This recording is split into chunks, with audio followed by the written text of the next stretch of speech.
மீன்பிடி தடைக்காலம் முடிந்து கடலுக்கு சென்ற காரைக்கால் மீனவர்கள் டன் கணக்கில் மீன்களை அள்ளி வந்தனர். கூடுதல் விவரங்களை செய்தியாளர் அந்தோணிராஜ் வழங்க கேட்கலாம். அந்தோணிராஜ், வணக்கம். என்னென்ன வகையான மீன்களை மீனவர்கள் பிடித்திருக்கிறார்கள்? இது தொடர்பாக மீனவர்கள் என்ன தெரிவிக்கிறார்கள்? கள தகவல்களை சொல்லுங்க.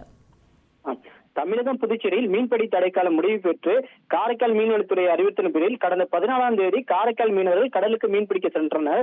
தொடர்ந்து 5 நாட்களாக கடலில் மீன்பிடித்த மீனவர்கள் இன்று ஞாயிற்றுக்கிழமை அதிகாலை முதல் 300க்கும் மேற்பட்ட விசைப்படகுகளில் மீன்பிடித்து கரை திரும்பினார்கள். மீனவர்கள் வலையில் டன் கணக்கில் மீன்கள் சிக்கியது. இதனை துறைமுகத்தில் கொண்டு வந்து விற்பனைக்கு ஏற்றுமதிக்கு மீனவர்கள் வைத்தனர். வவ்வால் மற்றும் கடல் விரால் வஞ்சிர மீன்கள் இதுவரை இல்லாத அளவுக்கு அதிக அளவு சிக்கியதால் அதனை விற்பனை கொண்டு வந்தனர். காலை முதல் மீன் பிரியர்கள் போட்டி போட்டு வாங்கி சென்றனர். மேலும் ஆந்திரா, தெலுங்கானா, கேரளா உள்ளிட்ட மாநிலங்களுக்கும் சிங்கப்பூர், மலேசியா உள்ளிட்ட வெளிநாடுகளுக்கும் 400க்கும் மேற்பட்ட சரக்கு வாகனங்கள் ஏற்றுமதி செய்தனர். மேலும் கடந்த காலங்களை விட பாத்தீங்கன்னா தற்போது மீன்களின் விலை சற்று விலை உயர்ந்து காணப்பட்டது.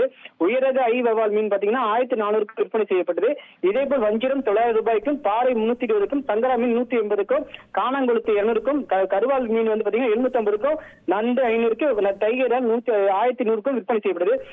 விலை உயர்வை பொருட்படுத்தாமல் மீன் பிரியர்கள் மற்றும் உள்ளூர் அண்டை மாநில தமிழக வியாபாரிகள் ஆர்வத்துடன் வாங்கி சென்றனர். காரைக்கால் மீன்பிடி துறைமுகம் பாத்தீங்கன்னா வெகு நாட்களுக்கு மீன் விற்பனையில் களை கட்டி காணப்பட்டது. தகவல்களுக்கு நன்றி அந்தோணிராஜ். தந்தி டிவியை உங்கள் கேபிள் டிவி ஆபரேட்டரிடம் இலவசமாக கேட்டு பெறுங்கள்.